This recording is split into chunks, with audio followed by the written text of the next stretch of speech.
যে যৌথ বাহিনী একজন বিএনপির নেতা মারি ফেলছে। যে কোনো ক্রিমিনালও যদি হয় তাকে মারার অধিকার কারো, হত্যা করার অধিকার কারো নাই। সিটি প্রতিমন্ত্রী পলক এবং পররাষ্ট্র মন্ত্রী ছিল হাসান মাহমুদ, দুইজন একসাথে এয়ারপোর্টে ধরা পড়লো। পলক জেলে গেল, হাসান মাহমুদ বিদেশ চলে গেছে। এই সরকার পূরণ করতে না পারে তাহলে দেশ পূর্বের অবস্থায় ফেরত যেতে পারে, অথবা সেনাবাহিনী ক্ষমতা নিতে পারে।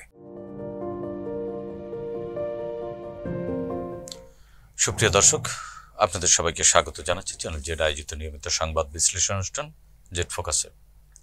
আপনাদের সঙ্গে আছি আমি সাইদ খান। আর আলোচনার জন্য প্রতিদিনের মতো আজও আমাদের সাথে একজন অতিথি রয়েছেন। আমাদের সাথে আছেন সিনিয়র সাংবাদিক, কলামিস্ট, বাংলাদেশ ফেডারেল সাংবাদিক ইউনিয়নের সাবেক মহাসচিব জনাব এম এ আজিজ।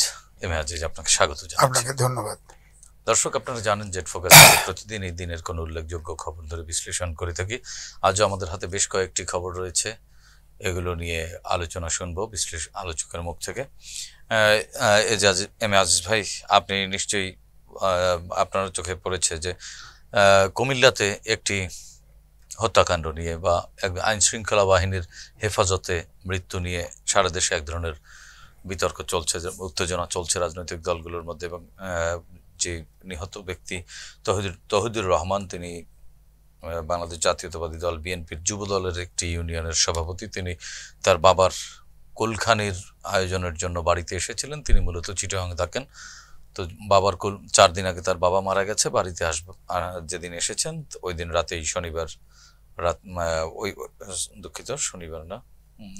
ওই রাতেই তাকে বাড়ি থেকে তার কাছে অস্ত্র রয়েছে এরকম অভিযোগ তুলে তাকে তুলে নিয়ে যাওয়া হয়। তারপরে পরের দিন সকালে পরিবারের সদস্যদেরকে হসপিটালে আসতে বলা হয়। সেখানে গিয়ে তাকে মৃত অবস্থায় উদ্ধার করে। যদি তহিদুলের বিরুদ্ধে এখন এলাকায় কোনো প্রকার কোনো মামলা হামলা বা কোনো প্রকার বিশৃঙ্খলার সাথে সম্পৃক্ততা এখনো পর্যন্ত পাওয়া যায়নি, এবং তার বিরুদ্ধে কখনো কোনো সাধারণ ডায়েরিও কোনো থানায় হয়নি, এরকম দাবি করা হয়েছে। এবং প্রধান রাজনৈতিক দল, এখন তো আর বিরোধী দল না, বিএনপি এই হত্যাকাণ্ডের বিচার দাবি করেছে। যদিও আইএসপিআর ইতিমধ্যে একটি সংবাদ বিজ্ঞপ্তির মাধ্যমে তারা জানিয়েছে যে ওই ক্যাম্পের যে কমান্ডার ছিলেন সেনাবাহিনীর দায়িত্বরত, তাকে অলরেডি প্রত্যাহার করা হয়েছে এবং সেনা আইনে এটি বিচার করা হবে। ধন্যবাদ আপনাকে। বিষয়টা হলো, যে কোনো ক্রিমিনালও যদি হয় তাকে মারার অধিকার কারো, হত্যা করার অধিকার কারো নাই। আর যৌথ বাহিনী তো এটা আইন শৃঙ্খলা বাহিনী নিয়েই গঠিত, তাই না? তারা যদি সত্যিকার অর্থে যদি তার কাছে অস্ত্র থাকে বা অন্য কোনো অপরাধে জড়িত থাকে, আগে এটা কনফার্ম হয়ে তাকে আইনের কাছে সোপর্দ করবে। তাকে এমনকি তাকে নির্যাতন নিগৃহ করার ক্ষমতাও তাদের নাই, আইনগত বৈধতা নাই। এখন আমার প্রশ্ন এই যৌথ বাহিনী প্রসঙ্গে। যৌথ বাহিনী গঠন হয়েছে অনেক আগে। আর্মিকে আপনার ম্যাজিস্ট্রেসি পাওয়ারও দেওয়া হয়েছে। আপনি বলেন যে 5ই অগাস্টের গণঅভ্যুত্থানের পরপরই প্রায় 60% থানার থেকে অস্ত্র লুট হয়ে গেছে। যৌথ বাহিনী এই অস্ত্র কোথায়? 2, আপনি 2023 সালে এবং 22 সালে 2.5 লাখ অস্ত্র আপনার আওয়ামী লীগ, ছাত্রলীগের, যুবলীগের লোকদের নামে বড় লাইসেন্স দেওয়া হয়েছে, সেইগুলো সব বাতিল করা হয়েছে। এই অস্ত্র কোথায়? এখন আপনি একজনকে ধরলেন, তাকে কোনো বিবেচনা করলেন না, সে তার কাছে অস্ত্র আছে কি না নাই, আপনি তো ক্রিমিনাল প্রমাণ করবেন তো। আপনি তাকে হত্যা করেছেন। এখন দ্বিতীয় হলো প্রশ্ন, আইএসপিআর বিজ্ঞাপন দিয়েছে যে সামরিক আইনে বিচার হবে। দেখেন, যৌথ বাহিনী কিন্তু আপনার এটা পুলিশ, আর্মি, নেভি এইসব ফোর্স নিয়ে গঠন হয়। সেখানে সিভিল ফোর্স কিন্তু নাই, কোনো প্রশাসনও নাই, তাই না?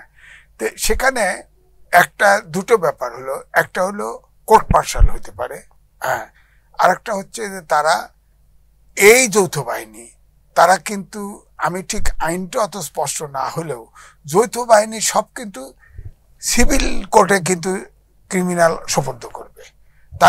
যাদেরকে ধরবে, যাদের অস্ত্র উদ্ধার করবে, এত আর্মি সেনাবাহিনী নিবাসে নিবে না, তারা তো কোর্টেই দেওয়ার কথা, চালান দেওয়ার কথা। তো তারা একটা লোককে মেরে ফেললো, তার বিচার তো কোনো ব্যক্তি দায়ী, তো ওই যৌথ বাহিনীর যে টিম ছিল তাদেরকেও দায়ী, তো সেটা তো সিভিল কোর্টে বিচার হতে পারে। তারা কোর্ট মার্শাল কেন করতে যাবে? কোর্ট মার্শাল গেলে তো বরংস আমার ধারণা যে কোর্ট মার্শাল হত্যা করলে তার সোজা 10 মিনিটের হিয়ারিং এ 15 মিনিটের হিয়ারিং এ তার সাজা হয়ে যাবে এবং বড় সাজা হয়ে যাবে, এটা ঠিক। কিন্তু এটা তো সিভিল কনটেক্সট। আপনার যৌথ বাহিনী সিভিলিয়ানকে ধরেছে এবং সিভিলিয়ানকে যদি অস্ত্র পাইতো, এটা তো সিভিল কোর্টেই সমর্থন করবে না। এখন এখানে যে প্রশ্নটি আমরা আসলে রাখতে চাচ্ছি সেটি হচ্ছে যে এটি নিয়ে রাজনীতিতে মানে এই যে বর্তমান অন্তর্বর্তীকালীন সরকার এবং আপনি জানেন যে ম্যাজিস্ট্রেসি পাওয়ার নিয়ে সেনাবাহিনী মাঠে রয়েছে, যৌথ বাহিনী মাঠে রয়েছে, রাজনৈতিক দলগুলোর সাথে কোনো প্রকার সম্পর্কের দূরত্ব তৈরি হবে কিনা, বা এর মধ্যে তৃতীয় পক্ষ এই সুযোগটি ব্যবহার করার মতো কোনো স্পেস পেয়ে যেতে পারে কিনা? না, দেখেন, বড় দলের একজন সমর্থককে এই যৌথ বাহিনী, পদধারী নেতা, পদধারী ওই তো নেতাকে তারা ধরে নিয়ে বিবেচনা না করে তাকে পিটিয়ে হত্যা করলো। হত্যা হসপিটালে দিয়ে দিছে, মানে তারপরে মারা গেছে ধরেন। তো এখন স্বাভাবিকভাবে প্রশ্ন, আপনার আর্মি চিফ ঘোষণা করেছিল না 626 জন সেনানিবাসে আশ্রয় নিয়েছে 5ই আগস্টের পরে, তো এরা কোথায়? এখন তো দেখি যে আপনার নিউ মার্কেটে কলকাতায় ঘুরে বেড়ায়, বাগানবাড়িতে ঘুরে বেড়ায়, দুবাইয়ে ঘুরে বেড়ায়, সব বিদেশে পার দিছে।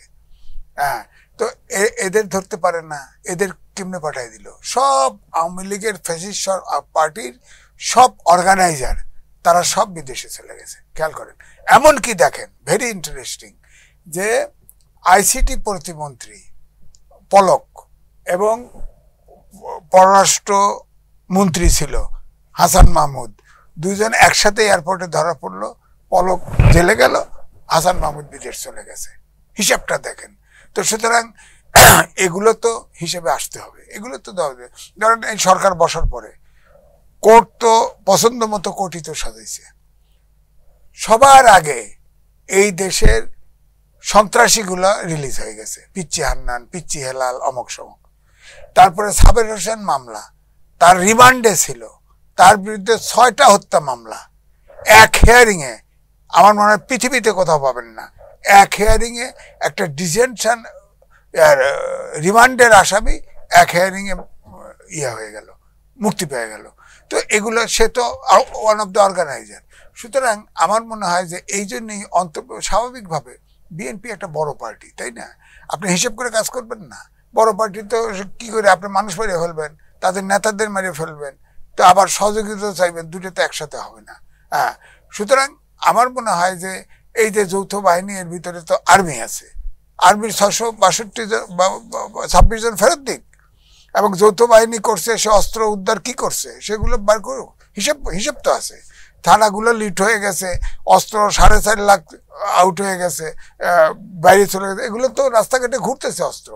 যে কোনো সময়ে ফ্যাসিস্ট পার্টির সুযোগ পেলেই অস্ত্র ব্যবহার হবে, তো অস্ত্রগুলো পড়ে আছে কেন? হ্যাঁ, এই জন্য আমি বলবো যে আর্মি, যৌথ বাহিনী অবশ্যই হিসাব করে করা উচিত। তাদের পারফরমেন্স, অন্তর্বর্তীকালীন সরকার যেমন রাষ্ট্র পরিচালনার দায়িত্ব নিয়েছে কিন্তু কিছুই গোছাইতে পারে নাই, যৌথ বাহিনী ফ্লপ কেস। শুধু আমি এই খবরটাই পাইলাম যে যৌথ বাহিনী একজন বিএনপির নেতা মারি ফেলছে। আমি তো যৌথ বাহিনীর কোনো কাজ দেখছি, ম্যাজিস্ট্রেসি পাওয়ার। আর্মি কি করছে? কত ডাকাতি, আর্মির ড্রেস পরে মিরপুরে ডাকাতি হলো, কোন রাজনীতি চলছেই, চুরি ডাকাতি সবই তো বাড়ছে। ডাকাতির প্রস্তুতিকালেও এই জন্য আমার বক্তব্য হচ্ছে যে আর্মি ম্যাজিস্ট্রেসি পাওয়ার নিছে। আর্মি এখনো বলা যায়, আর্মি ম্যাজিস্ট্রেসি পাওয়ার মানে যৌথ বাহিনীর ভিতরেও আছে, আর্মি ডিপ্লয়েড বলা যায়।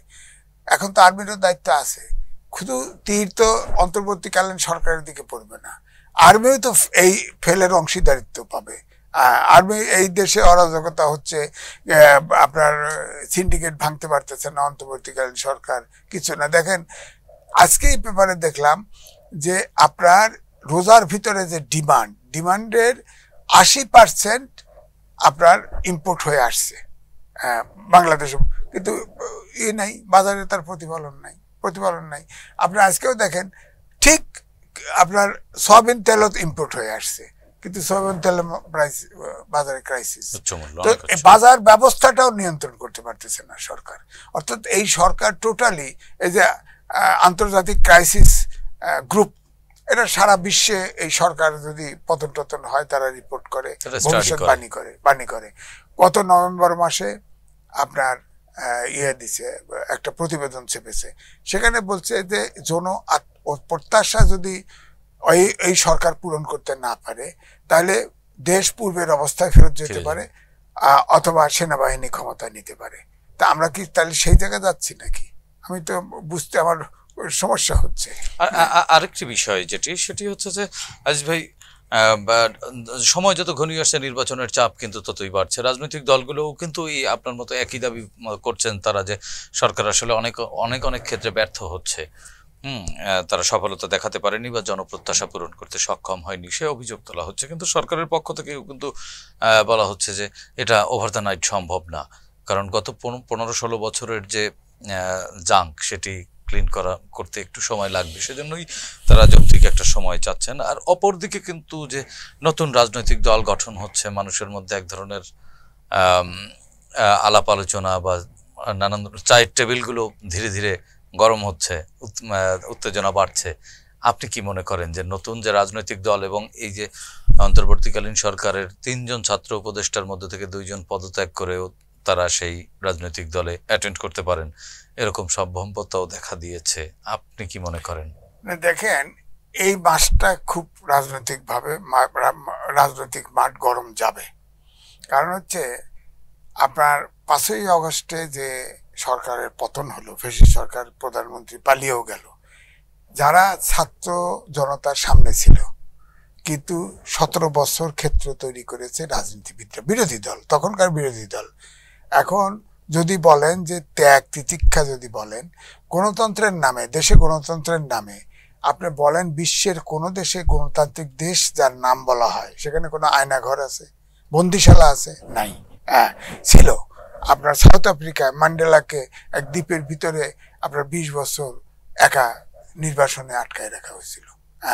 তো এটা ওই সময়, কিন্তু সেটা তো গণতান্ত্রিক দেশ ছিল না।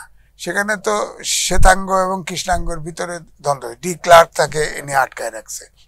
কিন্তু সেই ম্যান্ডেলাও কিন্তু বের হয়ে এসে সেই ডি ক্লার্কের সাথে বৈঠক করে আপনার ক্ষমা করে দিয়েছে, দিয়ে দেশটাকে ইউনিফাই করার চেষ্টা করছে। আমরা স্বাধীনতা যুদ্ধের পরে দেশটা স্বাধীন হলো, আমরা জাতিকে ইউনিফাই করতে পারিনি। এক ব্যক্তি শেখ মুজিব আওয়ামী লীগ সরকার চালানোর দায়িত্ব নিয়ে ফেল করলো, তাও নিয়ন্ত্রণ করতে পারে না, বাকশাল হলো। বাকশাল হওয়ার পরে আগে আপনাদের রক্ষী বাহিনী হলো, আর্মির বিকল্প। এখন এই ফেসিবাদী লাস্ট সংবিধানে জাসদের বাদল সাহেব বাঁচা ছিল, এখন তিনি মারা গেছেন।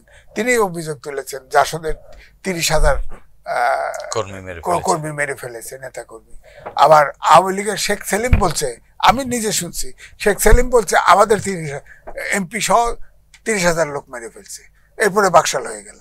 তো এখন এরপরে এই যে বিশেষ করে গত 3টি নির্বাচনে একদমই নির্বাচন না হওয়া, রাতের ইলেকশন, সিল মারা, আমলা পুলিশ মিল্লা সিল টিল মাইরা কোনো মতে ক্ষমতায় বসছে। আপনি খেয়াল করেছেন আমির নির্বাচনে, সর্বশেষ 2018 সালের নির্বাচনে, 24-এর নির্বাচনে আপনি বিরোধী দল পাচ্ছে না, প্রকৃত বিরোধী দল। তাদের একটাই বিরোধী দল পাইছিল আপনার জাতীয় পার্টি, ওটা তো অর্ধেক পানিতে অর্ধেক ডাঙায়, বুঝছেন না? এমপিও থাকে আবার বিরোধী দলও থাকে, এটা একটা অভিনব, পৃথিবীর ইতিহাসে এটা নাই। যাই হোক, তখন নিজেদের ভিতরে প্রতিদ্বন্দ্বিতা বানায়া ওই আমি ডামি স্বতন্ত্র প্রার্থী বানায় ইলেকশন করলো। সেই আমি ডামি নির্বাচনে আপনি খেয়াল করে দেখেন 3টা কিংস পার্টি করা হলো এবং সেখানে মোস্ট সিনিয়র লোকরা ছিল, একটি প্রার্থীর কিন্তু জামানত থাকে নাই, একজনেরও না। এখন ছাত্ররা যে আন্দোলন করছে তাদের উচিত ছিল, তাদের দাবি যে তারা যে রক্ত দিল এই রক্ত বৃথা যাতে চলে যেতে পারে, সুতরাং তারা এই জন্য সরকার দিয়েছে। এখানে দুটো দিক দেখে। 52 সাল থেকে এই ভূখণ্ডে যত আন্দোলন হয়েছে সব আন্দোলনে ছাত্ররা নেতৃত্ব দিয়েছে, কিন্তু ছাত্ররা কিন্তু সরকারের শেয়ার নেয় নেই। 1, 2 যথা নেতৃত্ব দিয়েছে পরে তারা পলিউটেড হয়েছে, কিন্তু নেতৃত্ব দেওয়ার পর পর তারা কিন্তু বিতর্কে জড়ায় নেই, কেউ বিতর্কিত ছিল না। কিন্তু এবারের ছাত্ররা প্রথম দিকেই শুরু থেকেই আমার কাছে মনে হলো যে বিএনপি যেহেতু বড় দল, প্রথম তাদের টার্গেট হলো বিএনপি। দুই হলো এই মুজিববাদী সংবিধান মানি না, এরে ফেলাও, এরে ধরো, অমুক অফিসে এরে খাড়াও, এইগুলি। আর কথাবার্তা যাওয়া, এই বিজয় দিবস মানি না, স্বাধীনতা দিবস মানি না, এইসব করে টরে একটা পুরা ভেজাল, এই যে রাষ্ট্রপতিকে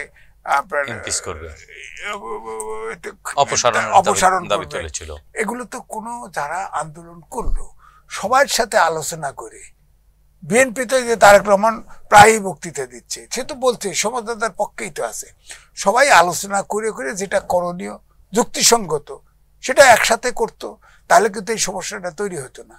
এখন প্রফেসর ইউনূস যখন বিদেশ থেকে ঘোষণা দিল ছাত্ররা রাজনীতি দল করতেছে এবং ছাত্ররা করতে হবে, তারা রক্ত দিয়েছে, সেটা তারা রক্ষা করতে হবে, এবং তাদেরকে প্রশংসা করছে, ছাত্ররা অত অবিবেচক নাই, দিচ্ছেন প্রশংসা করেছে। কিন্তু আমার এখানে দুটো পয়েন্ট, একটা হচ্ছে এই ছাত্ররা হেলিকপ্টার নিয়ে ঘোরে, এই ছাত্ররা V8 গাড়ি নিয়ে টকশোতে যায়, হ্যাঁ, এত বিতর্কিত ছাত্র নেতা তো ছিল না। এরা যদি পুরো রাষ্ট্রটা হাতে পায় কি করবে, এই প্রশ্ন হিসেবে জবাব দেবে না। আপনি দেখেন 8 দিনে 6 দিনে আপনার 18টা হেলিকপ্টার এক উপজেলার থেকে আর উপজেলায় গেছে, হেলিকপ্টার নামার জায়গা নাই, সেখানে হেলিপ্যাড করে নামছে, এবং 20,000 টাকার কম্বল বিতরণ করছে শীতে, 36 লাখ টাকা মিনিস্ট্রি থেকে পয়সা দিছে, এবং স্কয়ারের আপনার হেলিকপ্টার। তো এটা অডিট হবে না? এই অবুঝ ছাত্ররা, সে তো একদম 1-2 নম্বরের নেতা, এই অবুঝ ছাত্র অডিট হবে না? গরিবের টাকা না মিনিস্ট্রি, ধরেন আপনার নেক্সট সরকার ক্ষমতা আসলো, এটা হিসেব অডিট ধরলে তাকে আইন ফেস করতে হবে না? তার তো বুঝি হয় নাই, সে দেশ চালাবে কি করে আপনি বলেন? এই জন্য আমি বলছি যে হ্যাঁ, রাজনীতি করার অধিকার সবার আছে। হ্যাঁ, 18 বছর বয়স হলে সে ভোটার হবে, হ্যাঁ, আবার 18 বছর বয়স হলে আপনার মেয়েরা বিয়ে করতে পারবে, 22 বছর হলে ছেলেরা বিয়ে করতে পারবে, আইন আছে, কিন্তু দেশে প্রচলিত আইন আছে। সব আইন ভেঙ্গা এখন 17 বছর করতে চায় যাতে করে সবটি ভোটার হইতে পারে। হ্যাঁ, আবার 25 বছর হলে পার্লামেন্ট নির্বাচন করতে হবে, ওটাকে কমায় নিয়ে 21 বছর করার চেষ্টা করতেছে। বাংলাদেশের রাজনীতি যতই বলেন রাতারাতি কালচার চেঞ্জ করতে পারবেন না। 21 বছরের গেন্দা ফলারে কেউ পার্লামেন্টে ভোট দিবে না, এবং আপনি শিওর থাকেন এরা যদি আলাদা সংগঠন করে, যেদিন ঘোষণা দিবে সেই দিন থাকবে, যেভাবে আপনার রাজনৈতিক দলগুলোকে তারা অপমান অপদস্থ করছে, যেভাবে ঢাকা শহর থেকে কেউ বেরোতে পারবে না, আর প্রার্থী হলে একটারও জামানত থাকবে না।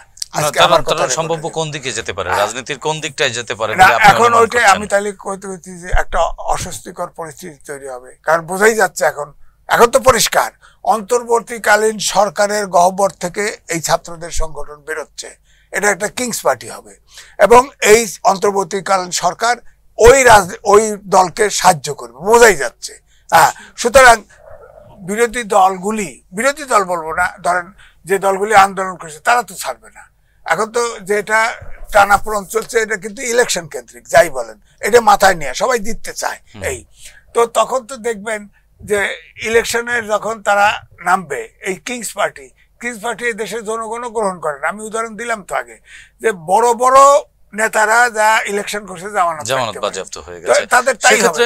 তো সেই ক্ষেত্রে আমি আরেকটা বলে নেই, শোনেন, এই যে ছাত্র এবারে আন্দোলনের নাম ছিল স্কুল থেকে শুরু করে ইউনিভার্সিটি পর্যন্ত, এই ছাত্ররা যদি এই ইলেকশন পার্টি করলো, নমিনেশন দিল, পার্টি রিটার্ন করলো না, এই জেনারেশনটা ফ্রাস্ট্রেটেড হবে না? জেনারেশনটা শেষ হলো না?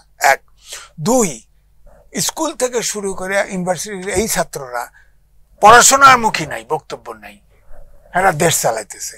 এই যে জেনারেশন গ্যাপটা হয়ে যাবে, এই জেনারেশনটা সার্টিফিকেট হয়তো এই দেশটা চলবে কিভাবে? আপনার এখন অটোমেশনের যুগ, আপনি দেখেন কম্পিউটার মানুষের ওয়ার্ক রিপ্লেস করে দিচ্ছে। হ্যাঁ, আমাদের দেশে গার্মেন্টস এখন এতগুলো সংস্কার করলেন, আপনার শিক্ষা সংস্কার কিন্তু করলেন না। অথচ এই আধুনিক বিশ্বে শিক্ষা ছাড়া আর দেশের উন্নতি ধরে রাখা কোনোভাবেই সম্ভব না। সেক্ষেত্রে এম এ আজিজ ভাই, আমরা যতদূর জানি যে জাতীয় নাগরিক কমিটির যিনি প্রধান রয়েছেন নাসিরউদ্দিন পাটোয়ারি, তিনি একটি রাজনৈতিক দলের সহ প্রচার ও প্রকাশনা সম্পাদকের দায়িত্বেও রয়েছেন, বা তথ্য প্রকাশনা গবেষণা সম্পাদকের দায়িত্বে রয়েছেন। নতুন রাজনৈতিক দল, তারা গত 4-5 বছর ধরে রাজনীতিতে আছেন এবং এই 5 আগস্টের পরে তারা নিবন্ধন পেয়েছেন। আমি কোন পার্টির কথা বলছি আপনি বুঝতে পেরেছেন? বিষয়টা হলো এবি পার্টি, তিনি এটাই বলছি যে 3জন ছাত্র উপদেষ্টা আছে। প্রথমে নিউজ আসলো 2জন রিজাইন করতেছে, তারা এই দলে নতুন দলে যাবে, আবার বললো এখনো সিদ্ধান্ত নেই বুঝলেন? তো তার মানে ইউনূস সাহেব ঘোষণা দিছে তারা পার্টি করবে তাদের লক্ষ্য ঠিক রাখার জন্য। এখন এই ছাত্র রাজনীতি যারা করছে, এখানে শিবির ছিল, ছাত্রলীগ ছিল, এই যেমন সার্জিজ, সে তো ছাত্রলীগ, ইউটিউব খুললে বঙ্গবন্ধু চিৎকার শোনা যায়, তো সে তো আছে।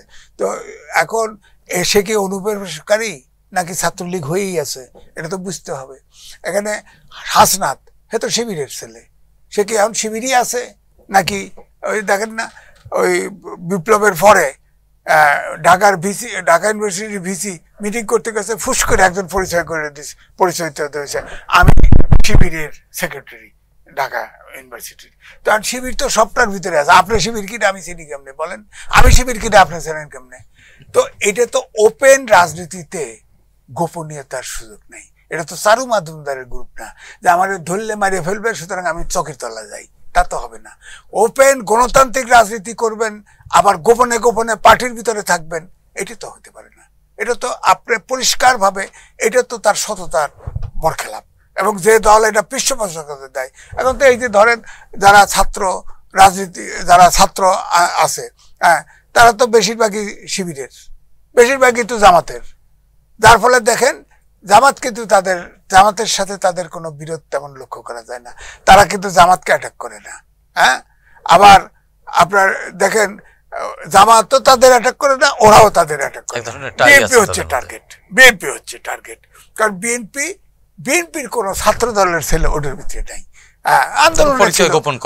আন্দোলন ছিল, আন্দোলন শেষ, তারা তাদের পার্টির ভিতরে চলে গেছে।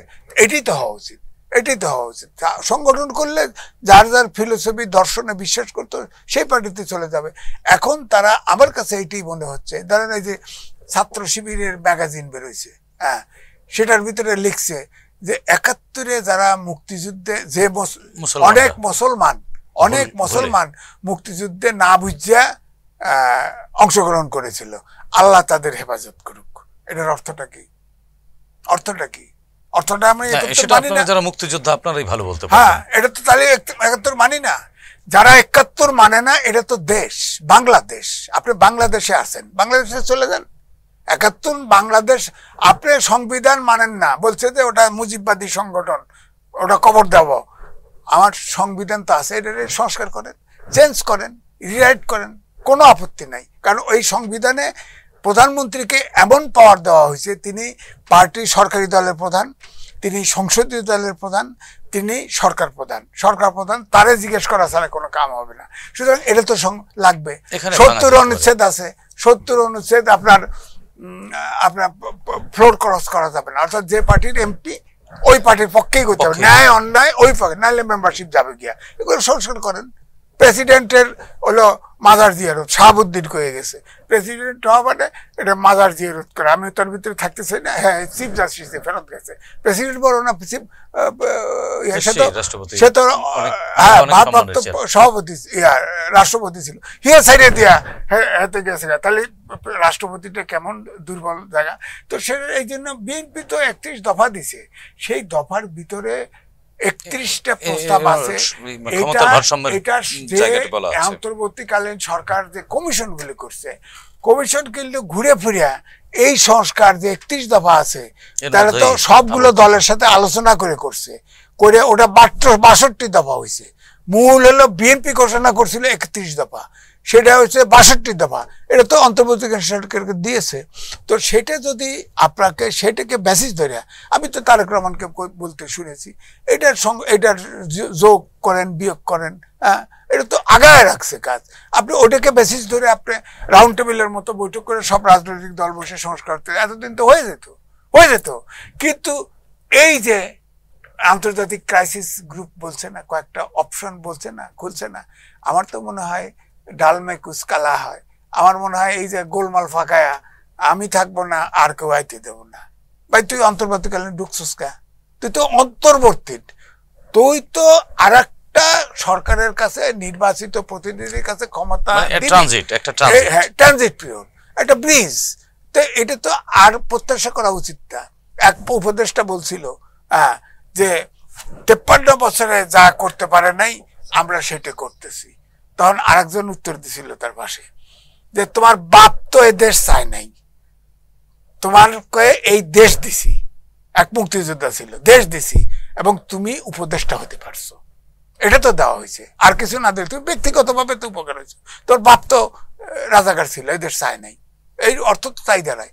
তো সুতরাং আমার মনে হয় যে অতীতে ব্যর্থতা সফলতা, যেমন আজকে আমি পেপারে দেখলাম যে বিএনপি সবগুলো দলকে কপি দিছে ওই আপনার ওই শহীদ মিনারের যে প্রমালগেশন নাকি ডিক্লারেশন ঘোষণাপত্র দেওয়ার কথা, ওটা লিখিত দিছে যে সবার একমত করে হয়তো অন্তর্বর্তীকালীন সরকারকে জমা দিবে। তো এটা তো ফেয়ার প্লে, এখানে তো কোনো ষড়যন্ত্র নাই, এটা তো ওপেন। হ্যাঁ, যেখানে যেখানে তারা একমত হয় সবগুলো দলের কথা আমরা শেষ করবো। আজিজ ভাই, শেষ কথা আসলে কি বলতে চাচ্ছেন? শেষ কথা হচ্ছে আমার একই কথা, দেশটা সবার, এটা মাথায় রাখতে হবে। কাউকে আন্দোলন যারা করেছে সবাই এমন ভাবে বক্তব্য রাখবে, এমন ভাবে কথা বলবে যাতে করে একজন আর একজনকে হার্ট না করে। বিরোধ এখন সময় না, কারণ ওই আন্তর্জাতিক ক্রাইসিস গ্রুপের কথা বলবো যে দেশটা পূর্বের জায়গায় ফেরত যেতে পারবে অথবা সেনাবাহিনী নিয়ে যেতে পারে। সুতরাং এই জায়গায় সবাইকে সতর্ক থাকতে হবে। সেক্ষেত্রে 1 নম্বরটা হলে আপনার কিন্তু ছাত্রদের মহাবিপদ, সব দলেরই বিপদ, তাদের হলো মহাবিপদ। আবার সেনাবাহিনী নিলে কারো বাগা নেই। সুতরাং হিসাব করেন, আপনারাই ক্ষমতায় যান, রাজনীতিবিদরাই ক্ষমতায় যান, দেশটা মানবিক বৈষম্য অক্ষটা বজায় রাখা। জি, ধন্যবাদ আজিজ ভাই। প্রিয় দর্শক, আমরাও প্রত্যাশা করি যত তর্ক বিতর্কই হোক না কেন আমাদের ঐক্যে কোনো ফাটল ধরবে না এবং সেই ঐক্যের পথ দিয়েই আমরা আগামীর বাংলাদেশ নির্মাণ করব। প্রিয় দর্শক, ভালো থাকবেন, সুস্থ থাকবেন, চ্যানেল জেডের সঙ্গেই থাকুন। খোদা হাফেজ।